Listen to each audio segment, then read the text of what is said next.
Jesus is Lord. Sanibona egameni lika Jesu. Niphilile kodwa ngani zakwethu. Siyambonga uNkulunkulu and siyethemba ukuthi namhlanje uyotshintsha impilo zethu. Our lives will never be the same again. Amen. Somebody read for us, please. Genesis 8 verse 1. Isihloko ukuphela kukaZamcolo.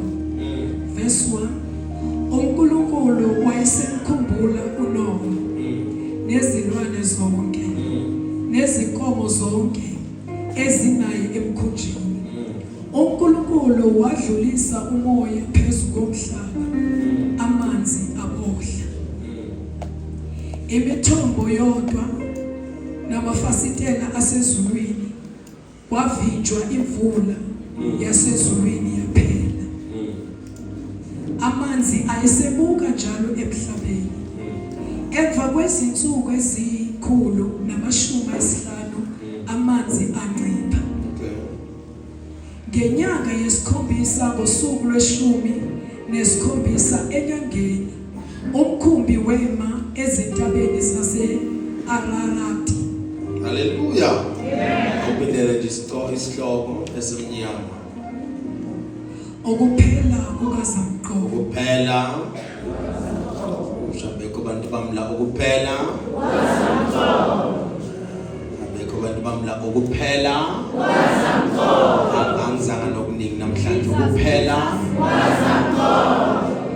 Abekho abantu bamla bakhona ukumemeza kahle ukuphela. Last quarter, futhi siku last month. Hallelujah. December nje surprisile weza nama weekends amaningi ngathi bekazi ukuthi sifuna ukusebenza kulo December. Hallelujah. Siyabonga ngenza kwethu Nkosi yami everything, sibonga umusa, sibonga ama gifts, sibonga ukuba khona kwakho maqala le service la esiqale nabo bebangaqabanga ukuthi siyobangaka kodwa nje uNkulunkulu emuhle njalo uyabalanda abantu bakhe. Hallelujah. We thank God that you are here and we believe that God will change your life and God will change your story this season in Jesus' name. Somebody shout amen. Ukuphela kukaZamcolo. Ngizelelo konje namhlanje kuzomemezela lawo magama ukuthi namhlanje ilanga lokuphela kwaZamcolo. Ngendaba ukuthi uthethe isikhathi eside kanganani kodwa namhlanje uyaphela uZamcolo. Every storm in your life siyaphela namhlanje. Ukuthi storm sani namhlanje siyaphela. Angendaba ukuthi sithethe isikhathi esinganani namhlanje siyaphela. Angendaba ukuthi sisuka kodwa namhlanje siyaphela. Abangizela abantu ngizele nje ngizomemezela ukuphela kukaZamcolo. Bawukalile kodwa namhlanje uyaphela uZamcolo. Ukulela izinto eziningi kodwa namhlanje uyaphela. Kuminze izinto eziningi kodwa namhlanje uyaphela. Izinto eziningi kodwa namhlanje uyaphela uZamcolo. Ngendaba ukuthi uzwani kwenzakalani kodwa uyaphela uZamcolo. Matter the storm is in your finances today, they will hear the word of the Lord, and today the storm will ascend by the power vested in me. Every flood over your life, every flood over your life is going down today. It will ascend tonight in the name of Jesus. Baba uyathulisa namhlanje. Yeah, lende besolo ihambe empilweni yakho, lende besolo iphile empilweni yakho, iphila ekhala. Uyazi na ukuthi lena iqilisa yonke into, ivala yonke into, izinto nje lana ziyafa. But namhlanje iBhayibheli kumamagama ngesihloko esimnyama sithi namhlanje uZamcolo uyaphela.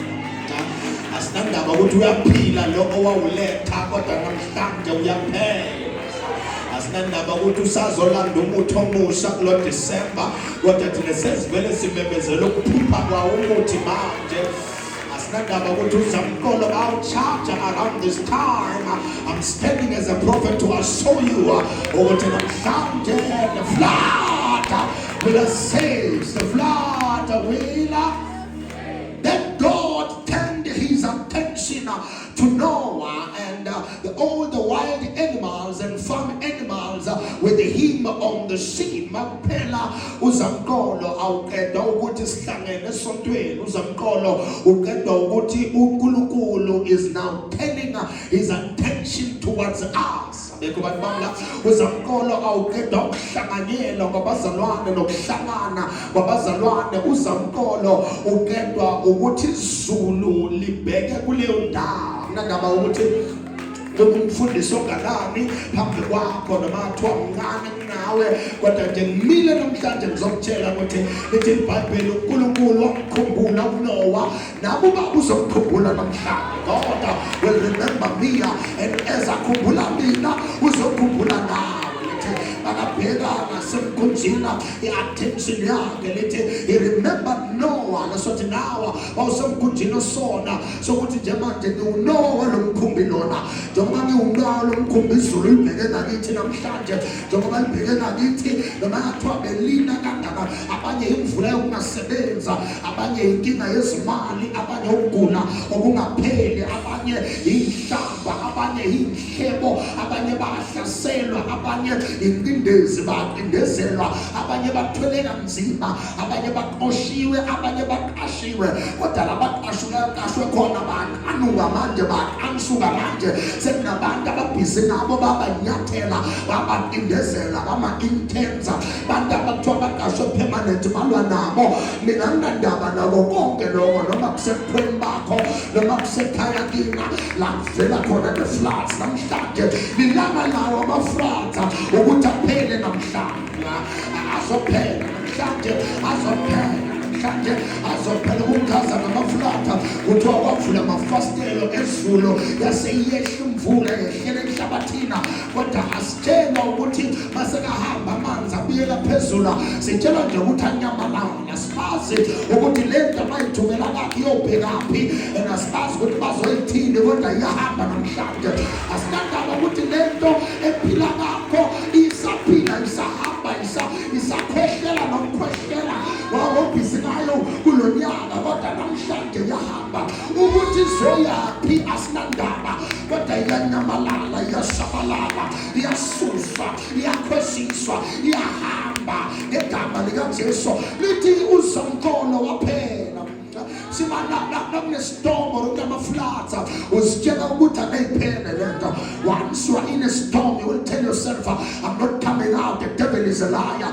Satan angazakutshela ukuthi sibulane, the devil is a liar.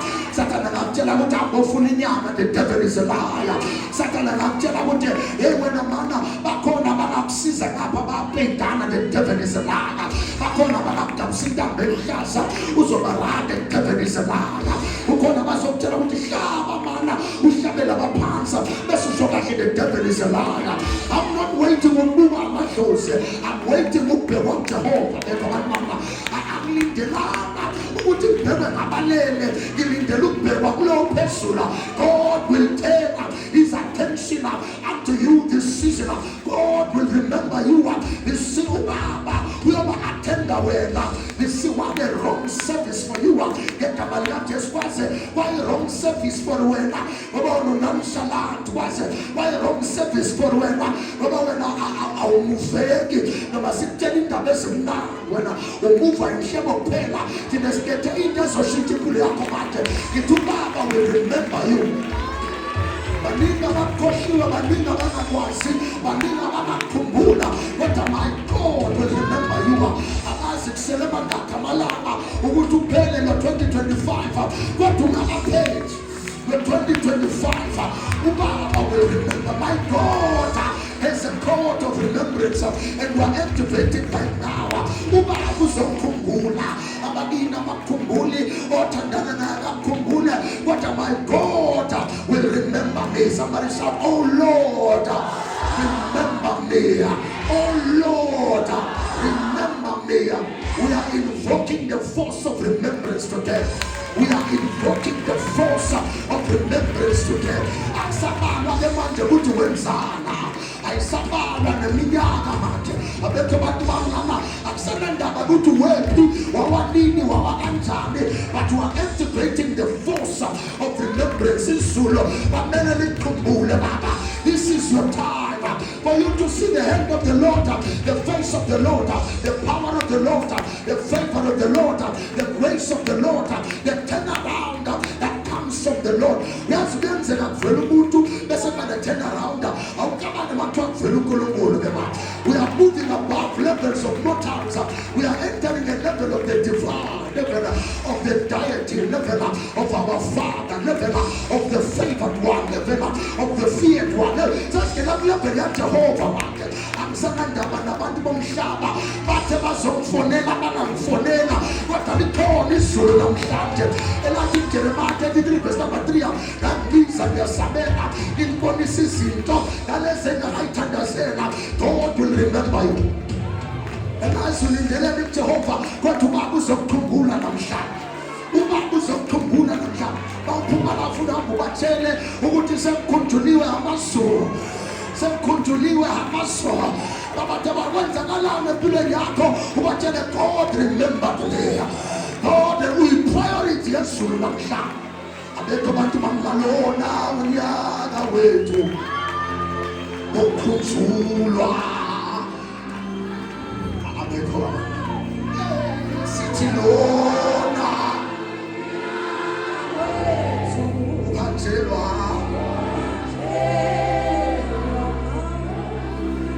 usibakani. Okay, now akusebenkinga la ngithi mina uyohanjelwa uNkulunkulu, uyohamba noNkulunkulu. Wena uyohamba nobaba, uhanjelwe ubaba, into zakho ziyohamba kahle because God is involved. God is in. God is in. I love this fact now. When God remembers something, it must release it. When God remembers something, it must release it.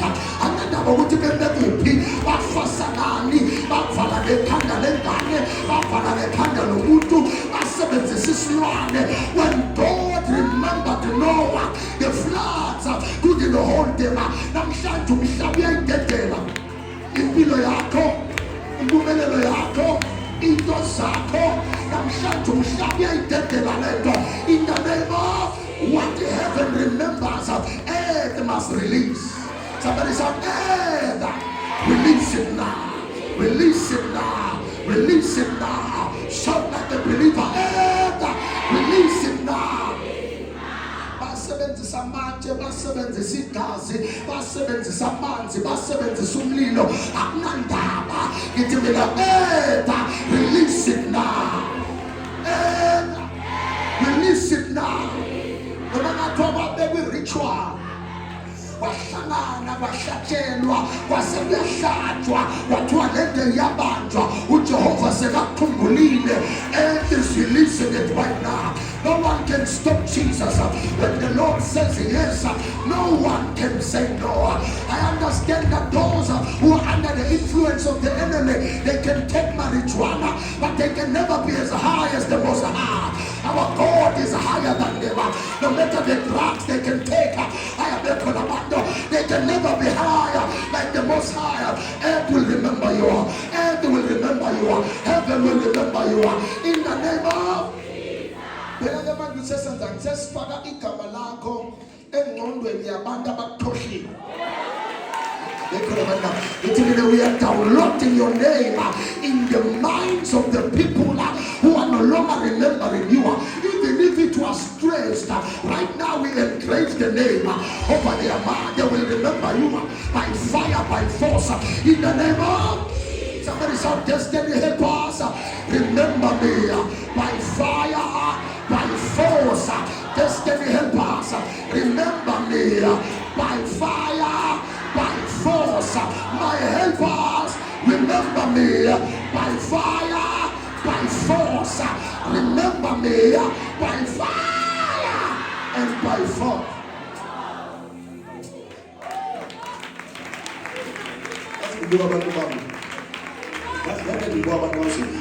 Mamsha ugenzeka bese sontweni kodwa uthola ukuthi kunabazalwane kube nabantwana bakaNkulunkulu bese kuba namadodana abeli.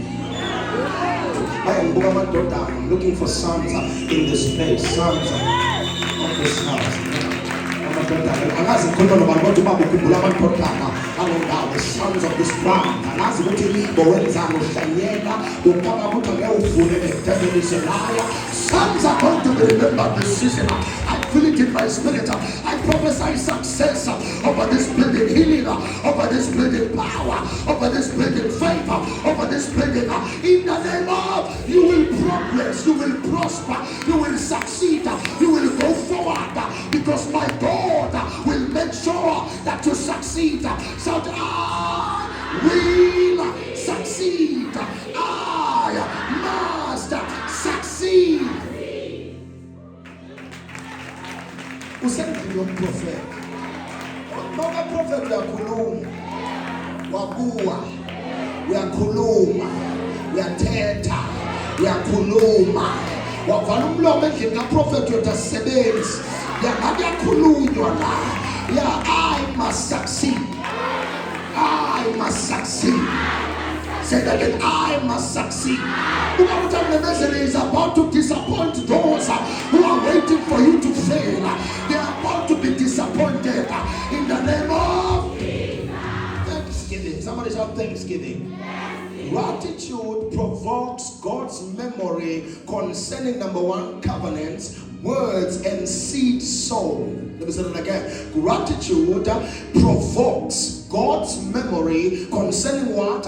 Covenant is words, which is a prophetic word, and a seed that is sown. Once wakala wamtumisa uNkulunkulu, once waba nendumiso la ngaphakathi kwakho, umtumise njalo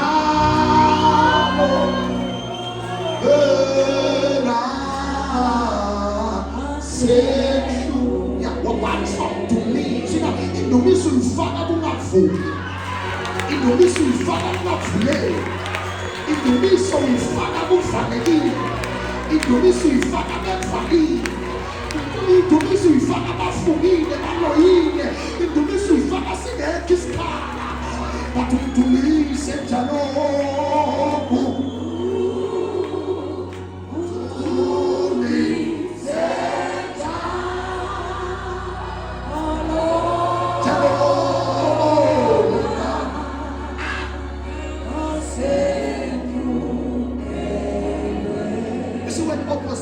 intensifies, praise must be used to break the barricades.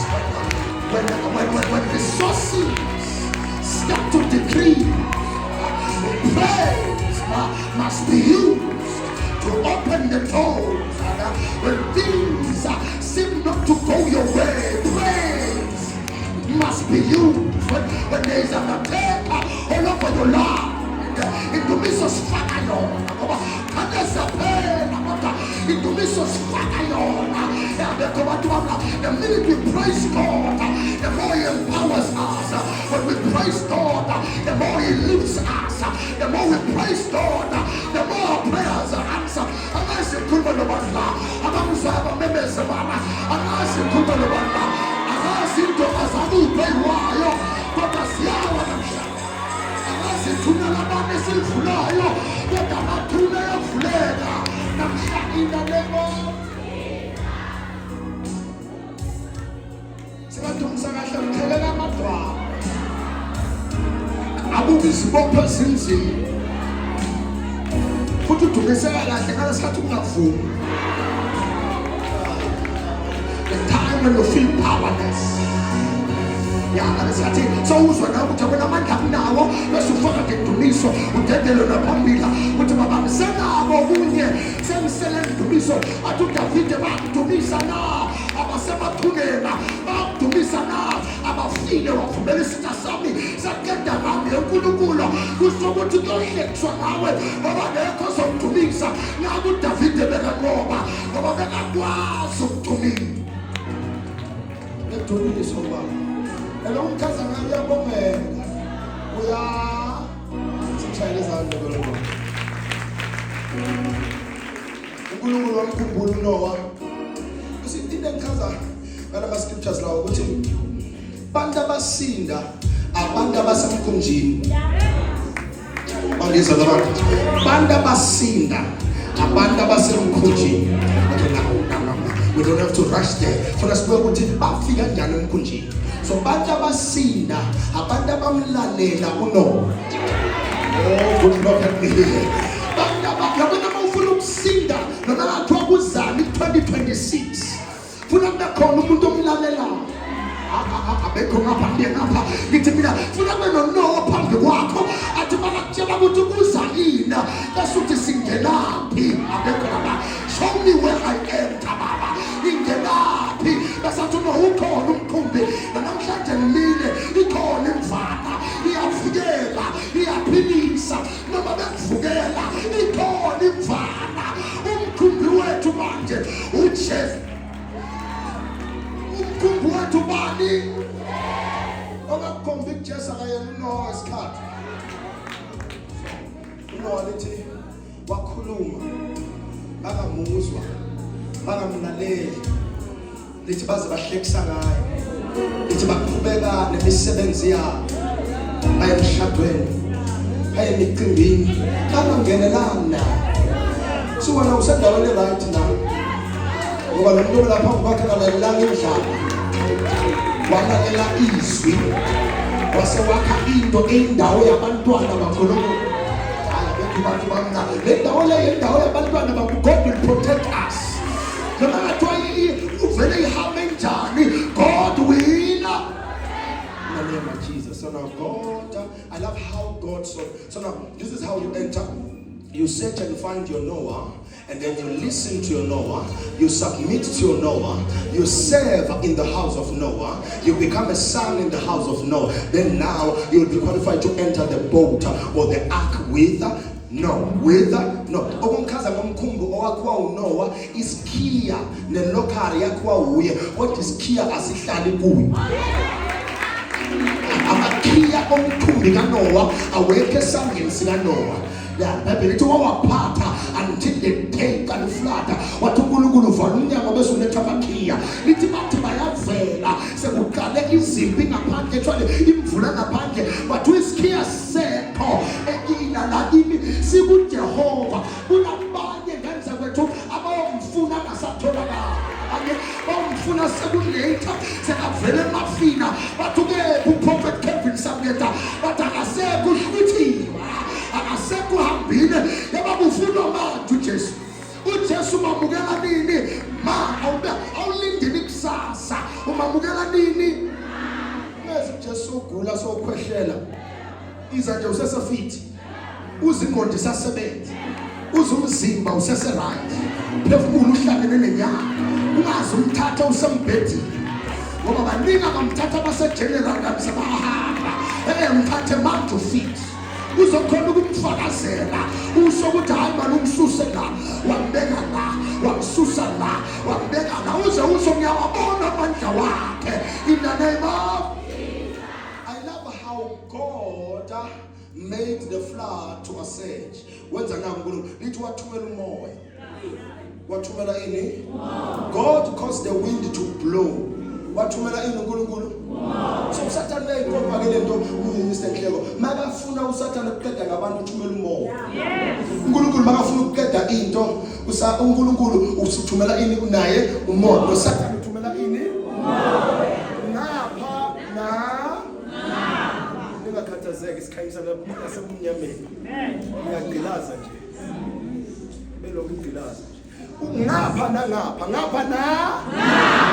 umkhaza ngoJehova wami lo uyazi ukuthi yini umkhaza ngoba uJehova lo moya wakhe wehlisa amanzi umoya kaJehova uthulisa umsiki umoya kaJehova uqeda iconfusion umoya kaJehova uza neclarity umoya kaJehova uza neqiniso wonke umoya ongaveli kuJehova usponsorisa iconfusion once ungabona division bowazi ukuthi akusasebenzi umoya kaJehova umoya kaJehova uza neunity once kwangabi neunity sokuthi sekunoSathane ofana sibangakala baqabana abantu sokuthi umoya mama shabang ukhona neda uveli kuJehova uvela kuSathane yawenza namhlanje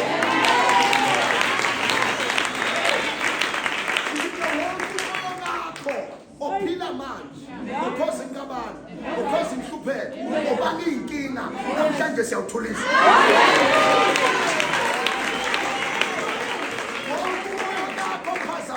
wena zakho zokwakha imali. I stand as a prophet. Siyawukhulisa umemezekula moya. Umemezekula moya. Umemezekula moya. Sinika somandla ukuyiphuza ini. We command the atmospheres. We command angendaba umupho ubusakazi. Uyawazi okuhluphayo. I'm standing as a prophet.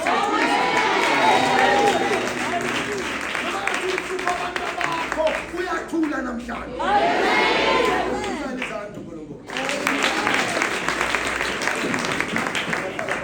One of the things engithatha uNkulunkulu unomoya for everything. Yabo lo moya lo wehlisa amanzi. Baba nomoya encwadini yaHezekiel 37 wokuhlanganisa amathambo phinde wokwenza ambi. So funa bawucela umoya kaJehova bese uyazi ukuthi ngifuna kuphi. Yabona lona wokuthulisa amanzi, wokwehlisa amanzi. Ngayike ngithatha ngomoya kaJehova wonke unendawo yawo. Umoya kaJehova unendawo. Yabona nje manje sifaka umoya othulisa umsimo. Nokubala izinto nje siyawuthulisa sifana nokaJehova akusekho kusofa from today. Akekho zokubosha umsebenzini from today. My Father will protect you.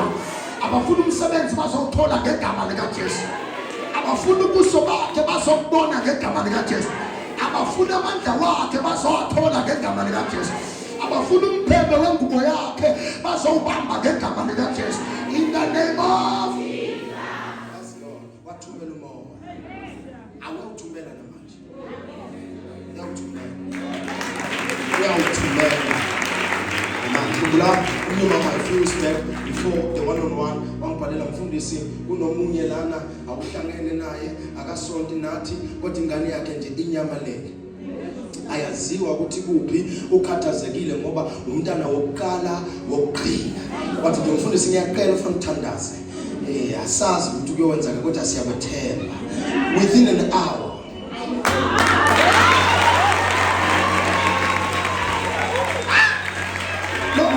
Mina mkhonzo mashesha kanjena. Within an hour. Labisibuya impendulo kwathiwa nangavele pha. Nangabonana nekhaya. Umuntu ukuthi sohamba amalanga amangaphi nawuthi ukephi kodwa bathiwa after sesitshela uprofeta nangavele pha. I prophesy to you right now ngoba ukulahlekela lonyaka siseselapha service siyabuya into zakho siyabuyisa into zakho in the name of